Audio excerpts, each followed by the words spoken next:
हे ईश्वर, आप सबके रक्षक हैं, हमारी भी रक्षा कीजिए। हे प्रभु, सब प्रकार के अधर्म से, अन्याय से, पाप से, ताप से, अविद्या से, अज्ञानता से हमारी रक्षा करिए। हे प्रभु, सब प्रकार के विघ्नों से, बाधाओं से, दुखों से, कष्टों से, रोगों से हमारी रक्षा करिए। हे प्रभु, जो भी हमारे दोष हैं, दुर्गुण हैं, दुख हैं, उन सब से हमें दूर करिए, इन सब से हमारी रक्षा करिए। ये जब तक रहेंगे हम अपने जीवन को आनंदित नहीं कर पाएंगे। इसलिए हे ओम, हे भगवान, हे परम पिता परमात्मा, हमें सर्वथा दोषों से, दुर्गुणों से, दुर्व्यसनों से रहित कीजिए और आपके ईश्वरीय गुणों को हमारे अंदर भर दीजिए तथा हमारे जीवन को एकदम आनंदित बना दीजिए। इसके लिए आपसे प्रार्थना करते हैं और बार बार आपसे ही आनंद की याचना करते हैं। ओम आनंदः, बोलिए ओम आनंदः, ओम आनंदः, ओम आनंदः, ओम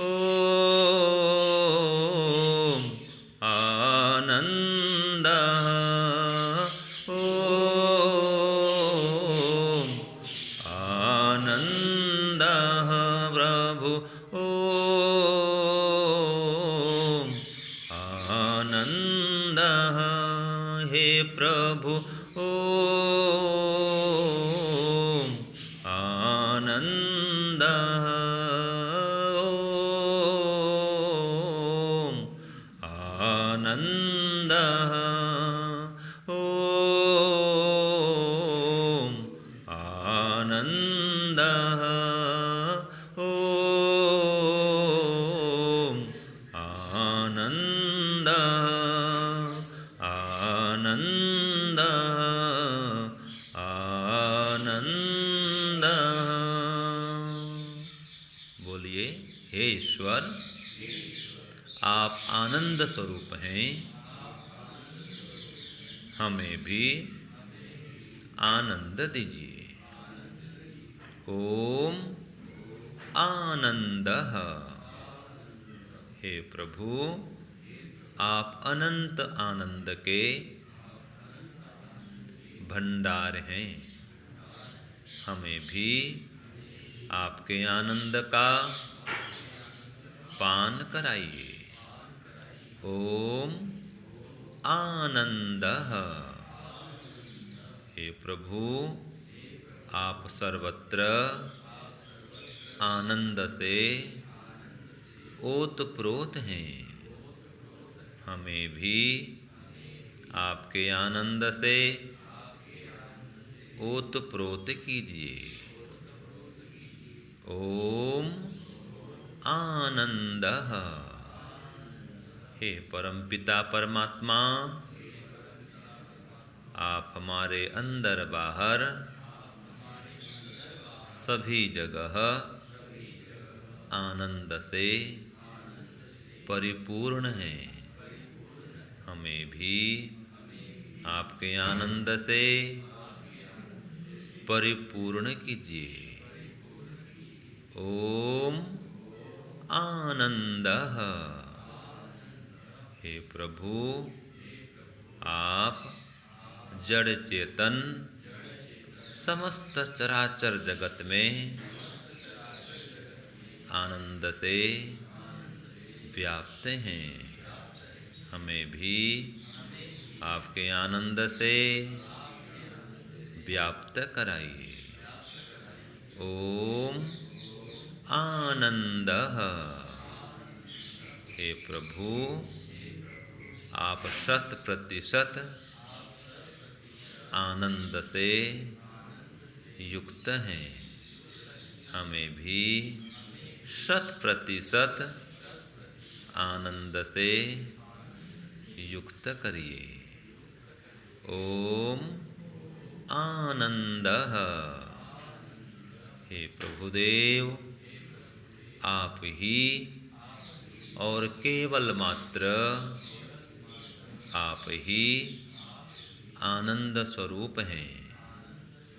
आपके अतिरिक्त संसार में कोई भी आनंद स्वरूप नहीं है, क्योंकि संसार में तो जो भी सुख है वह क्षणिक है, नाशवान है, अतृप्तिकारक है।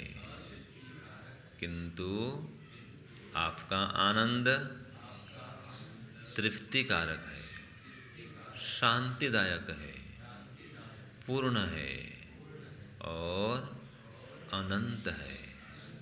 इसलिए हे नाथ, हम आपसे ही आनंद की याचना कर रहे हैं।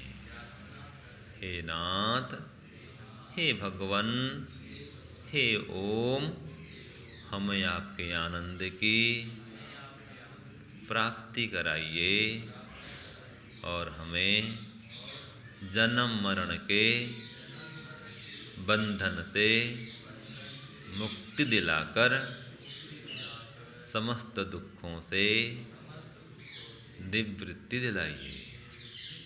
हे ओम, हे परमपिता, हे जगन्नाथ, कृपा करिए, दया करिए प्रभु, जिससे कि हम आपके आनंद से आनंदी बन सकें, अपने जीवन को आनंदमय बना सकें तथा दूसरों को भी अपने व्यवहार से, वाणी से, सेवा से आनंदित कर सकें। हे प्रभु, जैसे आप परोपकारी हैं, निष्काम कर्म करता हैं और हमेशा अपने ही आनंद में मग्न रहते हैं, इसी प्रकार हमें भी परोपकारी बना दीजिए, निष्काम कर्ता बना दीजिए और आपके आनंद में मग्न कर दीजिए। ओम आनंदः। हे प्रभुदेव, आप तो अनादि काल से अनंत काल तक अपने ही आनंद में लीन रहते हैं। हमें भी आपके ही आनंद में लीन कर दीजिए। हे प्रभु, इसके लिए हम आपकी आज्ञानुसार ही जीवन चलाएं, आपकी आज्ञा का पालन करते हुए ही जीवन पथ में आगे बढ़ें, आपकी आज्ञानुसार ही सभी कर्म करें। कभी भी आपकी आज्ञा का, आपके निर्देश का, उपदेश का, संदेश का उल्लंघन नहीं करें। इस प्रकार हे प्रभु, हम व्यवहार काल में सत्य, अहिंसा, ब्रह्मचर्य, अस्तेय, अपरिग्रह, इन 5 नियमों का पालन करें और शौच, संतोष, तप, स्वाध्याय, ईश्वर प्रणिधानमय जीवन बनाए। अष्टांग योग से योग साधना में आगे बढ़े और आपसे दिव्य आनंद को प्राप्त करने के लिए समाधि लगाएं। समाधि के द्वारा आपके स्वरूप का साक्षात्कार करें तथा अपने राग द्वेष आदि समस्त क्लेशों को समूल नष्ट करें और जन्म मरण के बंधन से मुक्त होकर के आपके परम आनंद का, दिव्य आनंद का पान करें। इसके लिए हे प्रभु हमारे अंदर पात्रता दीजिए, योग्यता दीजिए, एकाग्रता दीजिए, विनम्रता दीजिए, निष्कामता दीजिए, निरअभिमानता दीजिए और आपके ही आनंद में मग्न कराइए। ओम आनंदः, ओम आनंदः, ओम आनंदः। हे प्रभु आप ही और केवल मात्र आप ही आनंद स्वरूप हैं।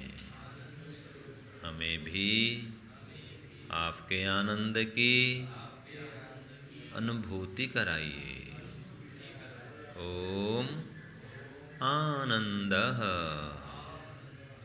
ओम आनंदः, ओम आनंदः। हे प्रभु आप आनंद स्वरूप हैं, हमें भी आनंद दीजिए। इसीलिए आपको बार बार पुकार रहे हैं। हे प्रभुदेव हमारी पुकार को सुनिए, हमारी प्रार्थना को स्वीकार करिए और हमें आपके आनंद का पान कराइए तथा हमारे समस्त दुखों का अवसान कराइए। हे प्रभु, हे ओम, हे भगवन, हे परमपिता, हे जगन्नाथ, कृपा करिए, दया करिए प्रभु, दया करिए। ओम शांति शांति शांति। देखिए ये आनंद को प्राप्त करने का साधन, एक तो ईश्वर की आज्ञा का पालन करना, व्यवहार काल में ईश्वर के नियम के अनुसार जीवन को चलाना, जीवन को बनाना, और उपासना काल में एकाग्र होकर के ईश्वर का ध्यान करना, ओम आनंद का जप करना। हे ईश्वर आप आनंद स्वरूप हैं, मुझे भी आनंद दीजिए, और स्वयं आनंद में रहते हुए दूसरों को आनंद पहुंचाना, दूसरों को आनंदित करना, अपनी मीठी वाणी से, मधुर व्यवहार से, विनम्रता से, सरलता से दूसरों को सुख पहुंचाना। तो जो व्यक्ति दूसरों को जितना ज़्यादा सुख पहुंचाता है अपने व्यवहार से, वो उतना अधिक सुखी रहता है। जो दूसरों को जितना ज़्यादा आनंद पहुंचाता है वो भी उतना ही आनंदित रहता है। किसी ने अपमान कर दिया, कुछ कह दिया, कोई बात नहीं, सहन करता है। जिसके अंदर सहन शक्ति है, सरलता है, विनम्रता है, वो व्यक्ति आनंद से युक्त रहता है, हमेशा प्रसन्न रहता है। तो इसके लिए ईश्वर का गुणगान करते हुए ईश्वर के गुणों का हम धारण करें या गुणों को धारण करें। तो जिसके अंदर जितने ज़्यादा ईश्वर के गुण हैं उतना अधिक वो सुखी रहता है, प्रसन्न रहता है, आनंदित रहता है। और दुर्गुणों का नाश करें। ईश्वर में एक भी दुर्गुण नहीं है, दोष एक भी नहीं है, न कुतश्चन ऊनः, कोई न्यूनता कमी उसमें है ही नहीं। तो हम भी हमारे अंदर जो त्रुटियां हैं, भूलें हैं, गलतियां हैं, न्यूनता है, उसको दूर करें। जो अविद्या है उसको दूर करें, अधर्म से दूर रहें, तो हम आनंदित रह पाएंगे। और अपने जीवन को परोपकार से ओतप्रोत करें। ठीक है, दूसरों की सहायता के लिए तत्पर रहें, सेवा के लिए तैयार रहें हमेशा। तो जिसके अंदर ऐसे ऐसे आध्यात्मिक गुण हैं वो व्यक्ति आनंद से युक्त रहता है। और किसी ने कुछ कह भी दिया, अपमान कर दिया, तो कोई बात नहीं, सहन कर लेता है। तो वो व्यक्ति आनंद में मग्न रहता है, झगड़ा नहीं करता, लड़ाई नहीं करता। ठीक है, सहन शक्ति को धारण करता है। ये लक्षण किसका है? साधक का है। ये ब्राह्मण का धर्म है।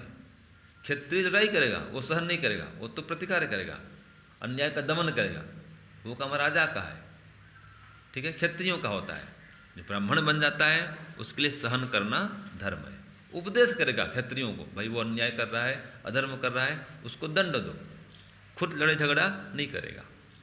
इसका काम वेद का पढ़ना पढ़ाना, वेद प्रचार करना, ठीक है, दान देना, फिर दान लेना, और ईश्वर की उपासना करना और कराना। ये सारे काम योगी के, ब्राह्मण के, विद्वान के होते हैं। तो जो इन कामों को करता है वो सुखी रहता है, आनंदित रहता है। तो वेद को पढ़ता है, पढ़ाता है, ठीक है, ईश्वर का ध्यान करता भी है, कराता भी है, दान देता भी है और दान लेता भी है। ये सब किसके का काम है? ब्राह्मण के काम है। हवन भी करता है, हवन कराता भी है, वायुमंडल को शुद्ध करता है, रोगों का नाश करता है, दुखों का नाश करता है यज्ञ के माध्यम से। तो सुखी रहता है, स्वस्थ रहता है, आयुष्मान बनता है और आनंदवान बनता है, और दिन भर ईश्वर से जुड़ के सब काम करता है। तो जो व्यक्ति जितना अधिक ईश्वर की आज्ञा का पालन करता है, जितना अधिक व्यवहार काल में ईश्वर से जुड़ा हुआ रहता है, उतना अधिक ईश्वर के आनंद का पान करता है। तो आनंद की प्राप्ति का ये उपाय है कि हम ईश्वर से हमेशा जुड़ के रहें, ईश्वर की आज्ञानुसार सब काम करें, उसको भूल करके एक क्षण भी नहीं रहें, तो उसके आनंद में मग्न रहेंगे। क्योंकि संसार का ये नियम है, आपको जो चाहिए उसके पास जाना पड़ेगा, उससे जुड़ना पड़ेगा, तब उससे वो चीज़ ले सकते हैं। जैसे कि आपको दूध चाहिए तो कहाँ जाएंगे? जो डेयरी है वहाँ जाएंगे, जहाँ दूध का स्टोर है, गौशाला है, वहाँ जाएंगे। और जहाँ दूध मिलता ही नहीं है, पानी मिलता है, वहाँ पर कहाँ दूध है? ठीक है जी, आपको दूध चाहिए और पानी के मट के पास जा रहे हैं तो वहाँ तो पानी मिलेगा, वहाँ दूध मिलने वाला नहीं है। और जहाँ पर दूध का भंडार है, दूध का स्टोर रूम है, डेयरी है, गौशाला है, गौ माता रहती है, वहाँ जाओ, वहाँ से दूध लेके आओ तो दूध मिलेगा। तो इसी प्रकार से जहाँ आनंद मिलता है वहाँ जाओ, जहाँ दूध का भंडार है वहाँ जाओगे दूध मिलेगा। तो जहाँ आनंद का भंडार है वहाँ जाओ तो आनंद मिलेगा। तो आनंद का भंडार कौन है? ईश्वर। रसो वै सः, ईश्वर आनंद के रस से तृप्त रहता है, ओतप्रोत रहता है। रसम ही एव अयम लब्ध्वा आनंदी भवति। तो उसके रस को प्राप्त करके जीवात्मा भी आनंदी बन जाता है। तो परमात्मा में आनंद भरा हुआ है, अनंत आनंद का भंडार परमात्मा। तो हम उससे आनंद प्राप्त करेंगे तो आनंदी बन पाएंगे। इसके लिए रोज सुबह शाम ध्यान करेंगे और सच्चाई से, ईमानदारी से, बुद्धिमत्ता से सब काम करेंगे, यम नियम का पालन करेंगे, सेवा करेंगे, परोपकार करेंगे, धर्म को धारण करेंगे, धार्मिक बनेंगे, यज्ञ हवन करेंगे, सत्संग, सेवा, परोपकार सब करेंगे, विनम्र, सरल, निष्काम बने रहेंगे। तो इन उपायों को करेंगे तो हम आनंदमय जीवन बना पाएंगे, खुद भी आनंद से युक्त रहेंगे और दूसरों को भी आनंद दे पाएंगे। तो ये है आनंद की प्राप्ति का मार्ग, आनंद प्राप्ति का उपाय। ओम शांति, ओम शम।